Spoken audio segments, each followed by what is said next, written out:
Je vous jure les gars, j'ai l'impression de ne pas avoir parlé d'Inazuma Eleven sur la chaîne depuis plus de 3 mois tellement ces 2 dernières semaines ont été méga longues. On avait parlé il y a 2 semaines de l'épisode 15 d'Inazuma Eleven Orion, mais je vous promets que ça m'avait quand même beaucoup manqué. En tout cas les Inazuma, j'espère que vous allez bien. Pour ma part ça va super bien, j'ai une semaine de vacances tranquillou devant moi. Je suis rentré chez moi à Grenoble du coup dans mon ancien décor comme tu peux le voir. Vous avez été en tout cas pas mal durant la semaine à me dire Alex, quand est-ce que tu nous sors la review de l'épisode 16? Quand est-ce que tu nous fais l'analyse de l'épisode 16? On l'attend, on attend que ça. Sauf que le problème les gars c'est que si j'avais parlé de l'épisode 16 la semaine dernière, il y aurait eu quasiment rien à dire, t'aurais eu droit à une petite vidéo de 2 minutes 30 tellement c'était pas intéressant. On a simplement eu un épisode avec un gros clin d'œil et du coup ce qui s'était passé dans la saison 3, avec notamment du coup l'histoire du Kappa, de Xavier, etc. Sauf que là c'était Asuto qui avait amené justement Ikari dans la forêt, du coup forcément il n'y avait pas grand chose à dire à part le fait qu'ils s'étaient perdus, qu'ils avaient rencontré un vieillard qui ressemblait à un Kappa et tu pouvais limite voir un Kappa à la fin, avec aussi le petit clin d'œil comme quoi Xavier était super inquiet lorsqu'il entend parler de Kappa comme s'il avait déjà vécu la situation. Du coup c'était vraiment un gros clin d'œil à la saison 3, mais j'avais vraiment pas envie d'en parler parce que c'était vraiment pas intéressant. Après je t'avoue il est vrai que j'aurais pu faire mon gros gratteur de vues en faisant une vidéo avec un bon titre bien putaclic en disant par exemple que Asuto était gay, qu'il allait déclarer sa flamme à Ikari. Non forcément je voulais un petit peu me calmer, je voulais pas trop vous troller, j'avais pas vraiment envie de faire une review la semaine dernière, du coup c'est pour ça qu'on va attendre cet épisode là pour le faire. On a eu droit les amis à un épisode 17 d'Inazuma Eleven Orion assez intéressant, il s'est passé quand même pas mal de choses, j'ai pris quelques notes et surtout je me suis fait un petit sommaire sur mon téléphone pour ne pas oublier les points les plus importants. Je compte pas faire une review on va dire où je vais vous résumer tout l'épisode comme ça puis après l'analyser. On va faire une analyse point par point qui servira du coup au final de review en analysant vraiment tout ce qui s'est passé. Du coup au passage comme d'habitude va voir d'abord sur la chaîne de Sora Blast l'épisode 17 qui normalement devrait sortir sur sa chaîne le dimanche parce que ma vidéo sortira le dimanche vers 16-17h. Donc en général tu verras son épisode sur sa chaîne et après tu viendras voir mon analyse pour ne pas être spoilé. Par contre on va pas se mentir les amis, dans cet épisode là même si il y a eu de très bonnes choses, il y a aussi eu pas mal de défauts dont on va parler à chaque fois sur chacun des points dont j'ai pu citer. C'est vraiment hyper important parce que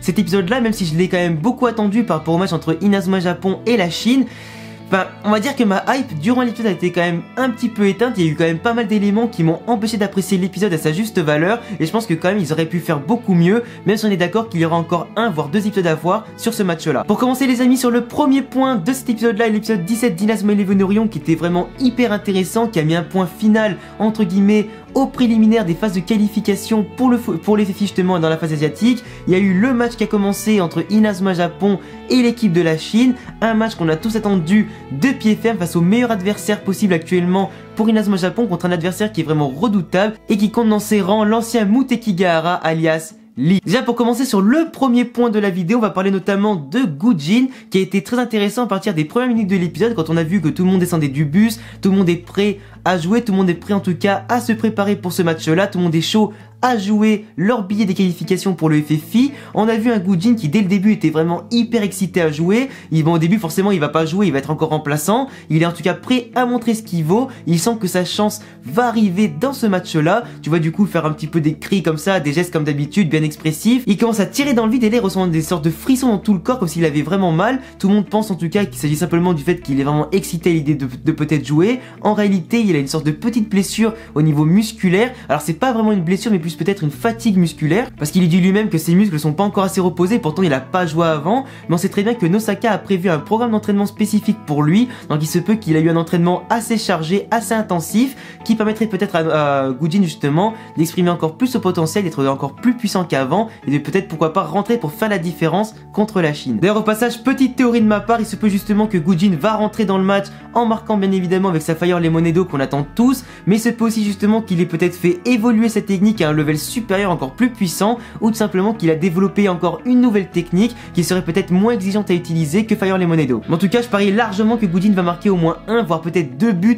dans ce match là. Après en tout cas on pouvait s'y attendre mais dans la composition il est remplaçant même si bien sûr il rentrera sûrement en cours de match. Deuxième point de la vidéo, parlons maintenant du coach chinois qui nous aura fait quand même un des plus gros trolls de l'histoire de la série. On pouvait largement s'y attendre, j'en avais déjà parlé dans mes dernières vidéos comme quoi il cachait bien son jeu, que c'était possible qu'il puisse justement entraîner l'équipe chinoise. Là il nous a fait on va dire une sorte de feinte comme quoi il devait se faire opérer du cul ou des fesses je sais plus pour justement une sorte de champignon quoi qui poussait. Au final il s'est évadé de l'hôpital pour se cacher derrière un gros masque et apparaître justement au stade du FFI pour entraîner la Chine pour affronter justement Inazuma Japon. Il se sera servi en tout cas d'Inazuma Japon dans son but pour pouvoir contrer les équipes d'Orion, pour avoir non seulement pas une mais deux équipes qui affrontent les équipes d'Orion d'un côté comme de l'autre, avec notamment la Chine qui ont vaincu tous leurs adversaires. Donc là on peut voir clairement que aucun joueur de la Chine ne fait partie du programme d'Orion, qui sont vraiment clean. Et de l'autre côté il a pu éliminer toutes les autres équipes du programme d'Orion en utilisant justement Inazuma Japon pour les battre une à une. Du coup d'un côté, autant pour sa stratégie pour vaincre Orion, il était hyper malin d'avoir une équipe surpuissante d'un côté dont il a laissé vraiment une autogestion, et de l'autre côté une équipe qu'il a pu monter du début à la fin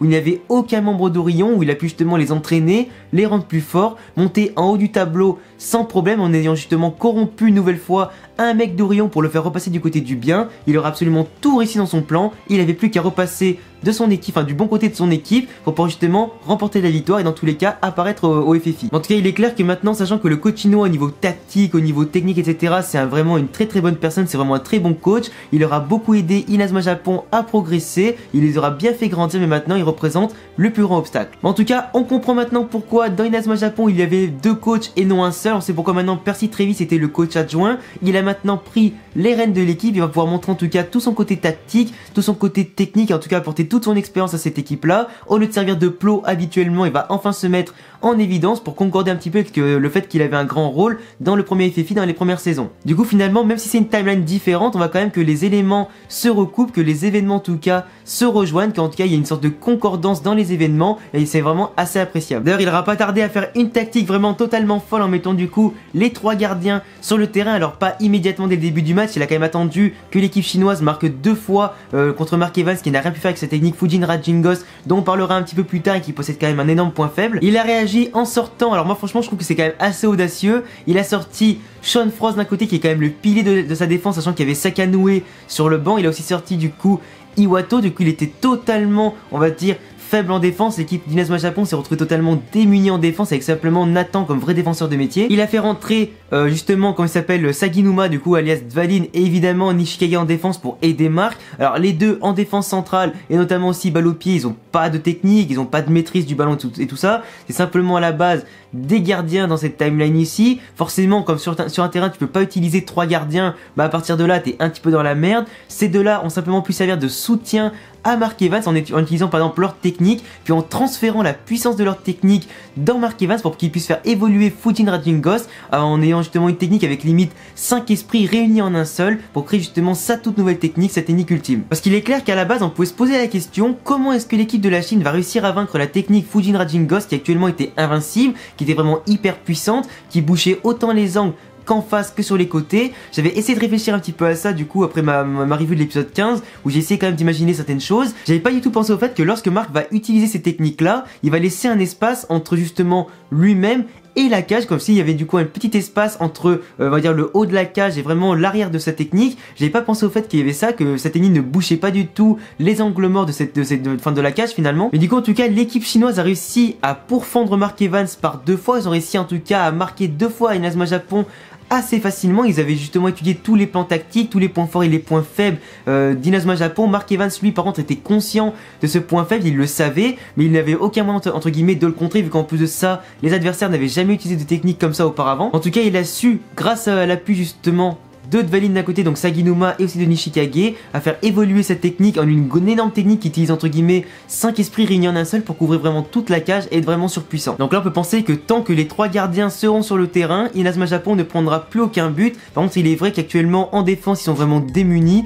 parce qu'ils ont aucun défenseur de métier derrière à part Nathan Swift, et vraiment s'il est tout seul à tenir derrière la baraque ça va quand même être compliqué. Il se peut qu'au bout d'un moment l'un des deux gardiens peut-être va se blesser ou perdre un petit peu ses forces, ne pourra pas permettre à Mark d'utiliser ces techniques là, de vraiment de se renforcer pour utiliser ces techniques qui sera invincible actuellement. Parce que là les gars on sait pas vraiment si Mark pourra utiliser maintenant ces techniques tout seul ou s'il aura à chaque fois besoin du soutien de Nishikage et de Saginuma, mais à mon avis je pense que pour l'instant il aura encore besoin de leur soutien avant peut-être pendant le FFI de réussir à la faire évoluer tout seul et de l'utiliser vraiment sans leur aide. Parce qu'on est d'accord, j'imagine mal en tout cas les deux gardiens jouer tous les matchs en tant que titulaire ou comme ça, ce sera vraiment peut-être exceptionnel pour contrer la Chine et ces techniques là de la frappe aérienne, mais à partir de maintenant je pense qu'après Mark pourra sûrement l'utiliser tout seul un peu plus tard. Pour parler maintenant de l'équipe chinoise alors là, et surtout du match en général, alors déjà pour le match, on a eu un match qui était vraiment pas très épique à regarder, c'était vraiment de la pure attaque-défense. À chaque fois qu'Inazuma Japon prenait la balle, ils se la faisaient piquer, ils étaient vraiment inoffensifs. L'équipe de la Chine à chaque fois faisait des acrobaties, contrôlait le ballon, faisait des dribbles, passait par-dessus, faisait des petits jeux de passe en tout cas assez aériens.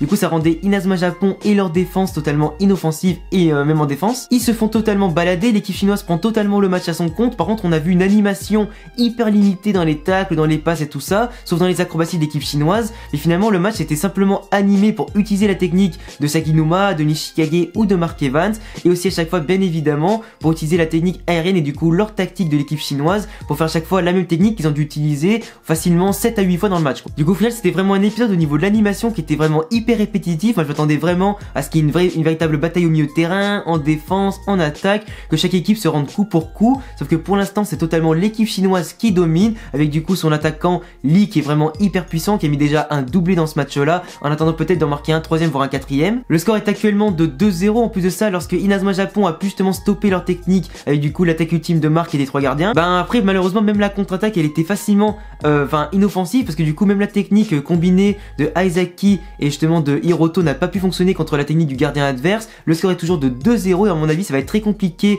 pour Inazuma Japon de marquer un but. Même si justement après t'as l'équipe chinoise qui a fait une petite provocation sur Nosaka à la fin. Nosaka leur a répondu en souriant, comme quoi apparemment ils ont une botte secrète pour marquer un but. Ils auraient une botte secrète avec peut-être des techniques évoluées ou combinées, ou certaines techniques de personnages individuellement qu'on n'a pas vu, mais c'est pas en tout cas que l'équipe en tout cas cache des choses et qu'il va se passer énormément de choses. Et moi je pense que le sourire de Nosaka ça va revenir un petit peu à ce que j'ai dit en début d'épisode, avec notamment Gujin qui va intervenir avec sa technique de la Fire Lemonade qui sera inarrêtable. En tout cas les amis, le match ne fait que commencer. Apparemment d'après les synopsis le match devrait durer jusqu'à l'épisode 19 voire l'épisode 20. Il y a encore pas mal de retournements de situation à voir dans ce match là, pas mal de techniques, pas mal de tactiques. On verra si Inazuma Japon va se mettre à marquer des buts, à égaliser, revenir au score. Si je peux faire une petite théorie dans l'épisode 17, je dirais qu'on devrait peut-être avoir un score de 3-2 ou de 4-3 à la fin du match, et ça donnerait vraiment un côté épique et intéressant à la situation. En tout cas les gars, si vous avez aimé cet épisode 17 et si t'aimes bien sûr ma review analyse, comme chaque semaine je vous laisserai me mettre un petit pouce bleu et vous abonner si c'est pas déjà fait en cochant la cloche pour avoir les notifications à chaque fois.